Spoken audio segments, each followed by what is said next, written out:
Hello again, everybody, and welcome to Warriors Fastbreak here on HBC TV 25. I'm Justin Barrientos. Thanks for joining us. We're brought to you by Cost Cutters of Winona. Todd Eisner now joins us from the men's basketball team. And let's talk first about the Minnesota-Duluth game, because a huge win for your program. Minnesota-Duluth, one of the top teams from the north, coming down, and you hold them to their lowest offensive output of the season. You hold their top scorer, Brandon Meyer, down. So, I mean, it was great win for you guys. Yeah, it's a great start to the weekend. Our guys, I think, were really fired up for the game and came out with a great purpose, a great intensity level, really on both ends of the floor. I mean, unfortunately, we're probably determining that when we make a lot of shots, it dictates how we defend, and we made a lot of shots early. We made 10 threes at the half and really defended at a high level. They're a very explosive team offensively. They've got guys really at all five positions that can score, and I thought on the front line between Brandon Meyer and then Ilkanen, we did a really nice job on those two and put ourselves in a position to start the weekend on a real positive note. From our perspective in the broadcast area, we looked at that and thought that that was maybe the most complete game that you guys had played all season because of that defensive effort as well. Is that kind of your no doubt about it. I think earlier this year when we lost to Wayne and we came back the second night and defended Augie really, really well, and but we weren't great offensively. And I thought at both ends of the floor we were really sharp.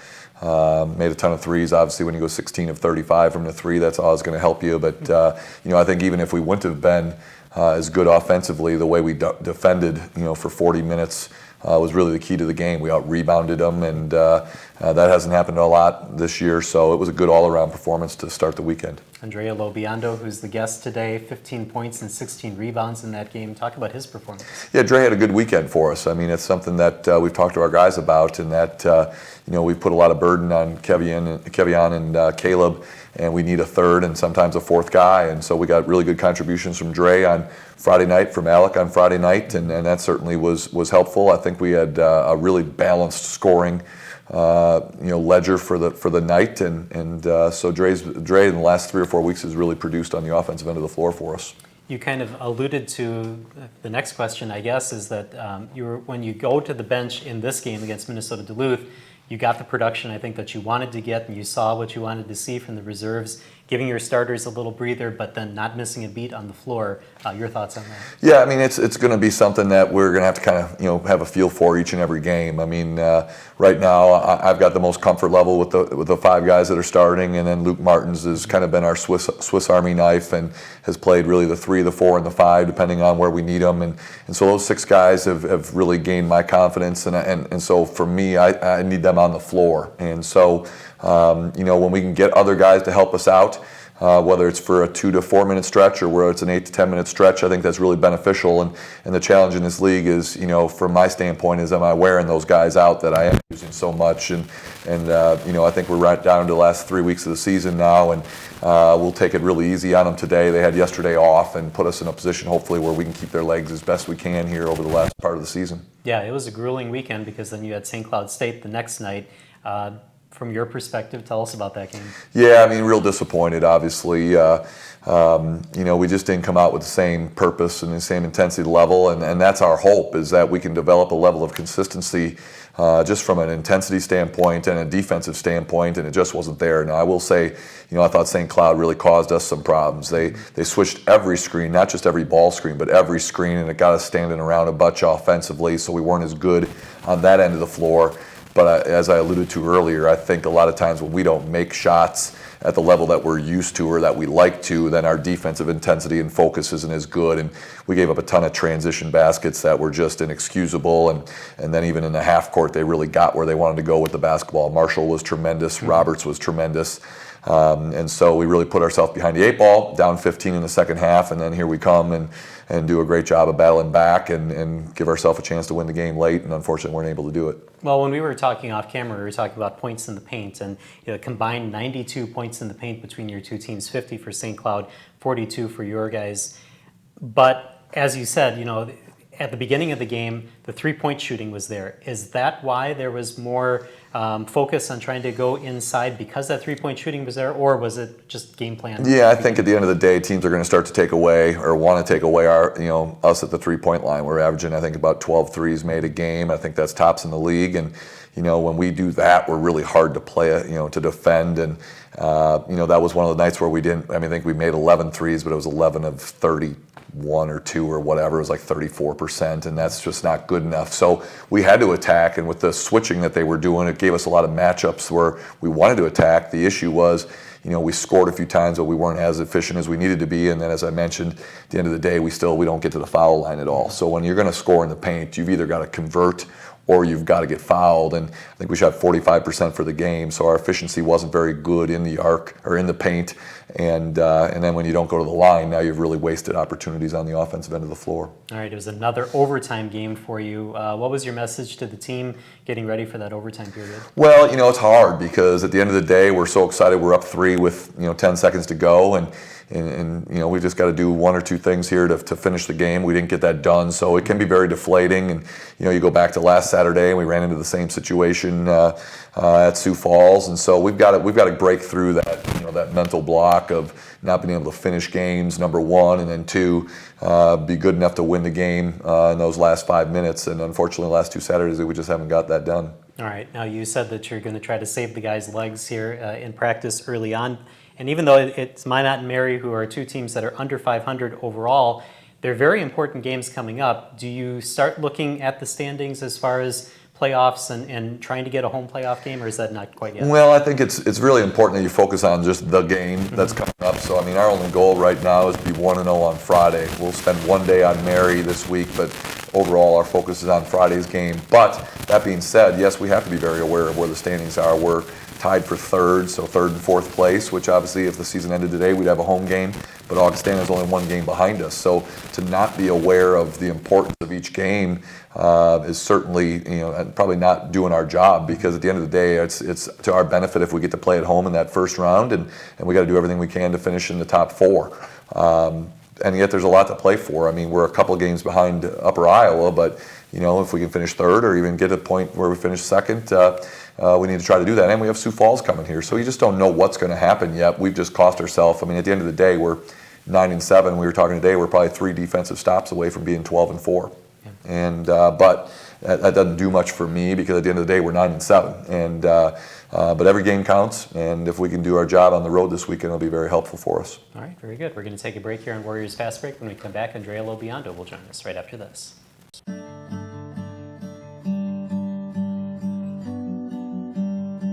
Perfect. Perfect. Perfect. Getting the right look at the right price Perfect. is always in style at Cost Cutters. Located in the professional building in the Winona Mall, 507-454-6030. By giving a voice to the dead, have you always been here? We bring peace to the living. We just want to help this family. We can hear you. So he's watching already. We do what we do for a reason. You want to talk to us now? Are you ready? There's some weird voices in here. That was crazy.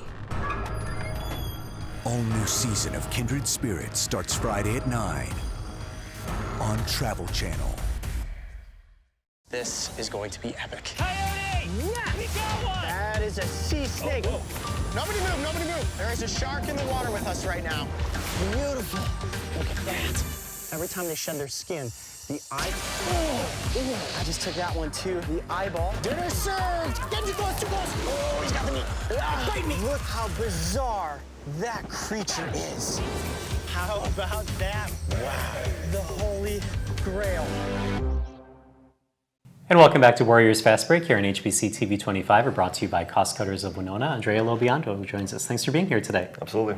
Let's talk about your early years. How did basketball first kind of get into your mind? When did you first start playing? Well, I'll just say I was always the tallest kid growing up. And once I was 6 years old, my dad, who used to play when he was young, he started talking to me about basketball. So one day I went, and it's different over there back at home. We don't have school sports, we have club teams. Okay. So he took me to the club team in my hometown and had this practice, and I liked it. And so, I decided to keep going with it, and here I am now, 15 years later, still playing and enjoying it. So I guess it worked out. All right. And how did coming over to the United States kind of first pop into your head? I went on a school trip to New York City, actually, for a couple of weeks, and I loved it, and I decided that I wanted to come back for, obviously, a longer period of time.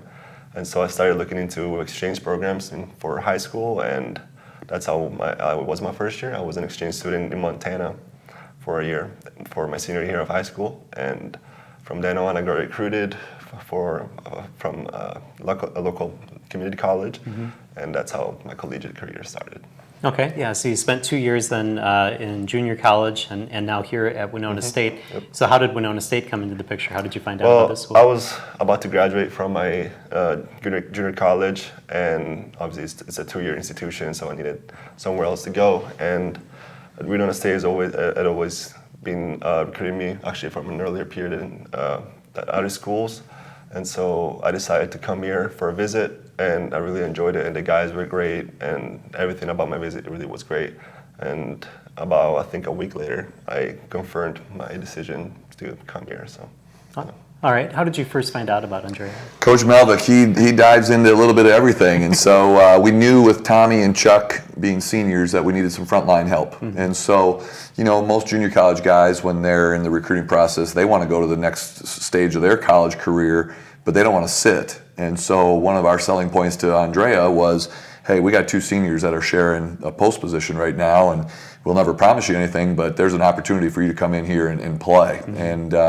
And so that's really kind of the basketball side of it. And then Andrea just does great in school, and so he's a lot smarter than I am, and so he's into like management information systems and computer programming and those type of things. And so we were able to sell him on some of the computer programming things that we have here, and so it seemed like a great match for us. We just needed to convince him that it was a great match for him, and came here, and of course it was snowing in April when he was here, and so thank God he had done his foreign exchange year in Montana, so he knew what 4 feet of snow was and everything else. So it's been a great match, and I really do think this. He's gotten much better second semester. His mom came and visited for a couple of weeks, and he played great, so we want her to move here. Nice. But he had a really good weekend this weekend, and I think his best basketball for us is ahead of him yet. And we need a great last month of the season from him, and I think he's going to have an outstanding senior year. All right, let's talk about this weekend. As we said on Friday, 15 points and 16 rebounds. What's changed for you since the beginning of the year up until now? Well, Coach stresses a lot about consistency, and I since actually the very first week of practice, one thing he always said was that the hardest players to coach are inconsistent players. And so I've taken that obviously to a personal level, especially lately, and I've tried to be as consistent as I can. And obviously the rebounds are a big part of it, and especially since we don't have a lot of height on the front court, I had to do my part on a daily basis to make sure that we don't get out-rebounded as much as we have been, and I feel like I've been doing a decent job. Obviously, it's my duty to keep doing it as the season goes on. All right, I got to ask you about your work ethic, because I don't remember what game it was. It was early on in the season. After a home game, everybody goes in the locker room, and then you come out, you pull out the rebounding machine, you set it up yourself, you sit there, take shots while we were tearing down all of our broadcast equipment. Is that kind of a usual thing for you? That's the thing I do. Usually, if I have an off night, or if I feel like what I've done that night was not enough, I usually take it personally, and I do realize that most of the time, if I have a bad game, it's on me. So it's my job to go and fix it, and so if I had the opportunity to do it right away, I guess why not? So. All right, very good. Well, thank you for coming here, and good luck the rest of the season. Thank you. Thanks. All right, we're going to take a break here on Warriors Fast Break. When we come back, we'll talk women's basketball with head coach Scott Ballard right after this.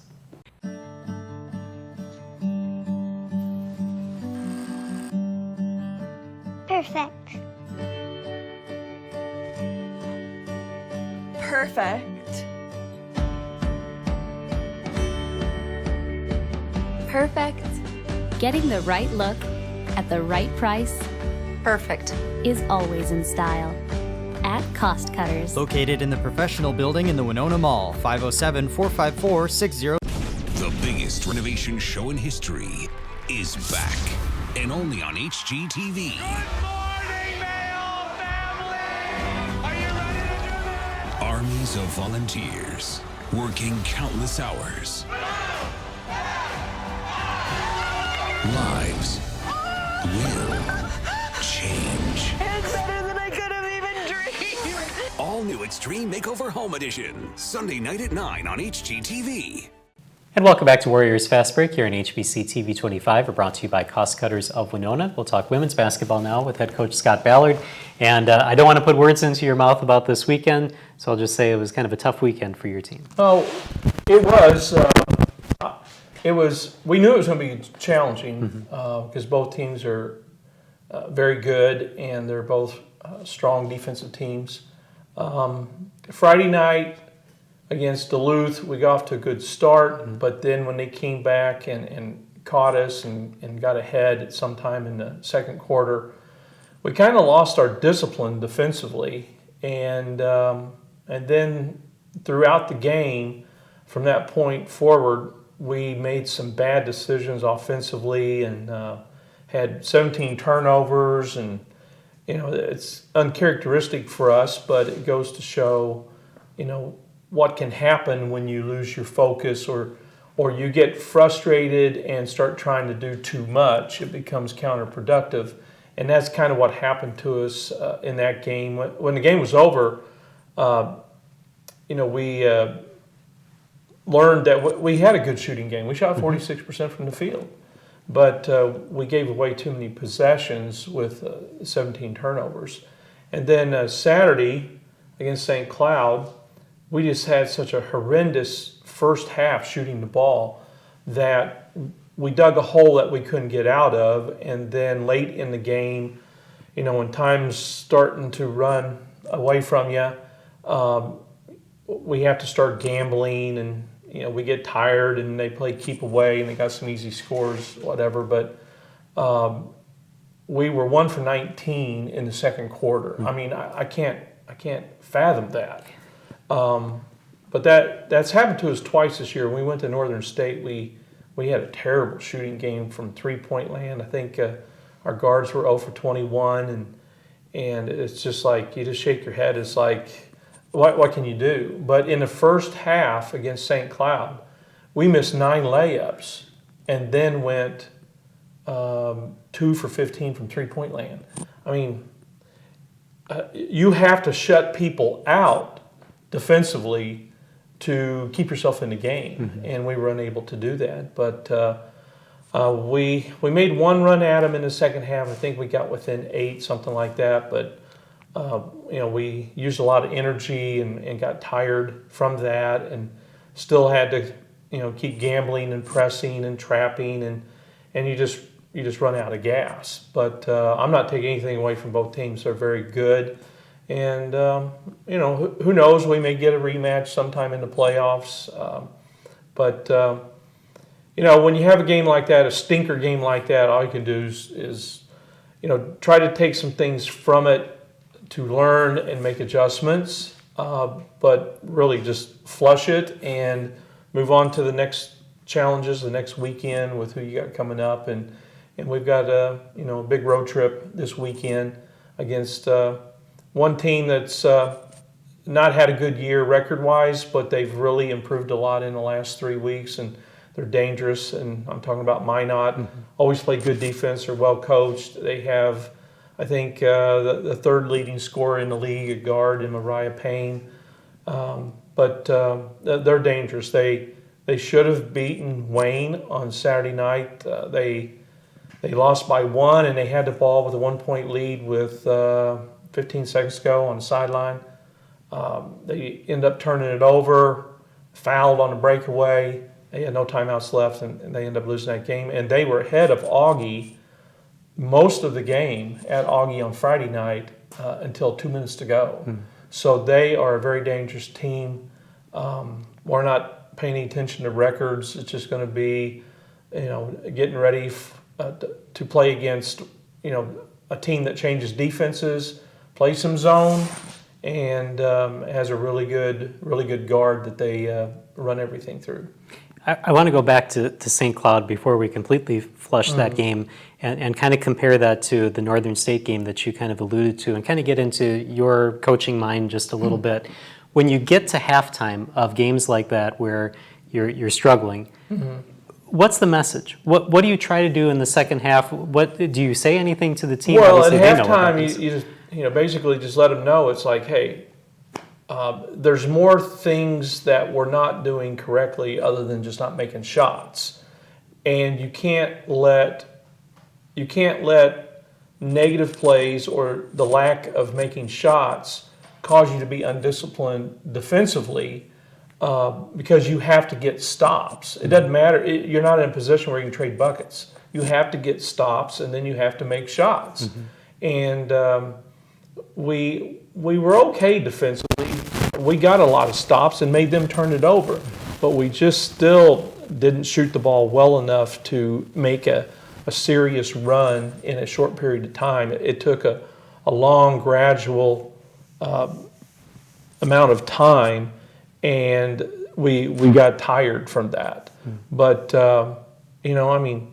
crap happens sometimes, and things don't go your way sometimes, and what's really important is how you bounce back from that. And you don't want to let one game cost you another game because you're still, licking your wounds, feeling sorry for yourself. You got to get mad and more determined, and learn some things from it so that you don't allow things to get out of control and run away from you. So that we're still learning a lot of things. We're still going through some growing pains. It's a great example of why, like, you're getting ready to play Minot, and people want to compare records and this and that. It's like, forget the records. It's all about how each team shows up for that 40 minutes in that moment. It's not about what's over. It's about what you do with those 40 minutes. And it's also a reminder of no matter who you play, if we've been playing Minot Saturday night, we probably would have lost because we're not going to beat anybody shooting that poorly and not being able to get enough stops when we do fall behind.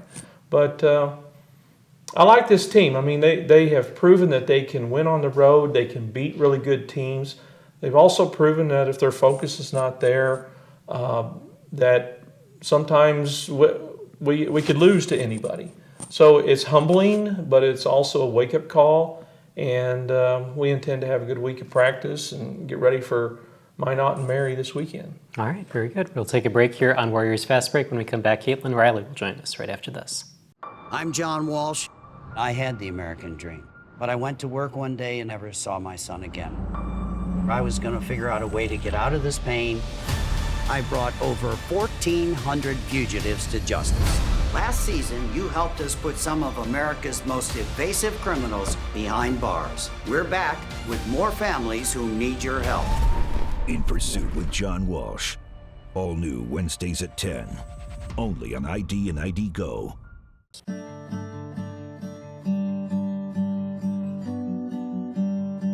Perfect. Perfect. Perfect. Getting the right look at the right price. Perfect. Is always in style at Cost Cutters. Located in the professional building in the Winona Mall, 507-454-6030. And I said, well, I love you, I'll see you tonight. And out the door she went, and that was the last time I seen her. The next thing I remember was all over the news. Will you put this on your truck? There was just the remains of some, bloody water. I think you'd like to see him die. And that's what haunts your nightmares. The Lake Erie Murders, all new Sundays at 10, only on ID and ID Go. Welcome back to Warriors Fast Break here on HBC TV 25. We're brought to you by Cost Cutters of Winona. Caitlin Riley joins us. Thanks for being here today. Thank you for having me. Let's talk a little bit about your high school days in Cedar Rapids, Iowa, and tell us maybe some highlights from your high school career. Well, I had the opportunity to play on varsity at a really young age, so I think that really helped me. I had a coaching change, which was tough, but my coach really supported me through it all. I played with a lot of the similar people throughout my 4 years, so I really liked that. My senior year, we lost to go to the state tournament, which is really hard, but I think it's really helped me just to grow throughout my basketball career with all of it. Okay, and then the decision then to pursue a college basketball career, how did Winona State come into that picture? Ever since I started playing basketball, I always knew I wanted to play at the college level. Through the recruiting process, I really had no idea what I was getting into. I just loved to play. And when I took my visit here, I loved everything about it. Just had a comfort zone when I came. The coaches really supported me, and I just felt like it was right. I committed a day after I visited, so. Wow, that's pretty amazing. So obviously, she wanted to be here as much as you wanted to have her here. What did you see in Well, Caitlin? she'd be a really good poker player because the day that she left her visit, I was asking her, how much time do you think this will take? And this was in September, and she said, well, I would like to make up my mind before my season starts, which is November. So you're talking like another 6 or 7 weeks. It's like, oh my gosh. And so we knew that she liked her visit, and our players really enjoyed having her here. But based on what she told me, when she was leaving, it's like I was surprised when she called me the next day to commit. I wasn't surprised about her decision. I was just a little bit caught off guard that it was as quick as it was. But that was really confirmation that she felt like it was a good fit, just like we did. All right, very good. Well, before you came here to Winona State, you also played on a team called the All-Iowa Attack. Can you tell us a little bit about that? So All-Iowa Attack's about 2 hours from where I live, so that was a big commitment, going there twice a week. There was a couple players from my hometown that also played for the program, so that really helped me. But I knew that they were the best program in the state of Iowa and in the Midwest in general, so I thought that to play at the next level, they'd get me ready and they'd expose me to the coaches that I wanted to get exposed to. Okay, and did that kind of help in the transition between high school and college then? Definitely. A lot of the practices mimic a lot of what AAU practices are like. I wouldn't say high school, it's not the same thing at all, just like from a commitment standpoint, but just everyone that's at those AAU practices wants to be there, wants to be the best player they can be, and that's the same with at Winona.